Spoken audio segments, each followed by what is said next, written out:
હું Vasco da gamma અને આ છે મારી એ દરિયાઈ સફરની વાત જેણે દુનિયાનો નકશો બદલી નાખ્યો. આ કોઈ સાધારણ સફર નહોતી.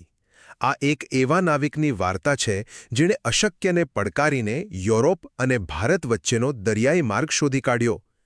એક એવી ખોજ જે મસાલાથી શરૂ થઈ પણ એણે દુનિયાનો ઇતિહાસ બદલી નાખ્યો. પહેલું, મારી હિંમત અને મારો હેતુ. મારા માટે અશક્ય જેવો કોઈ શબ્દ જ નહોતો. મને માત્ર મસાલાનો સ્વાદ નહોતો જોઈતો, પણ સત્તા, સોનું અને દુનિયાની દિશા બદલવાની તાકાત જોઈતી હતી. જ્યારે અમે કેપ ઓફ ગુડ હોપ પાસે રાક્ષસી દરિયાનો સામનો કર્યો ત્યારે મનમાં એક જ વાત હતી: કાં તો મૃત્યુ અથવા મંઝિલ. બીજું, મારી શોધ અને મારો અનુભવ. યુરોપ માટે જે અજાણ્યું હતું એ હિન્દ મહાસાગરના ચોમાસાના પવનોનું જ્ઞાન જ મારો માર્ગદર્શક બન્યું. અને એના સહારે 20 મે 1498ના રોજ અમે કાલિકટના કિનારે પહોંચ્યા. હવામાં એલચી તજની એવી સુગંધ હતી અને એવી સમૃદ્ધિ જે યુરોપ માટે એક સ્વપ્ન હતું, પણ ભારત માટે રોજિંદી વાસ્તવિકતા. અને છેલ્લે, મારો વારસો.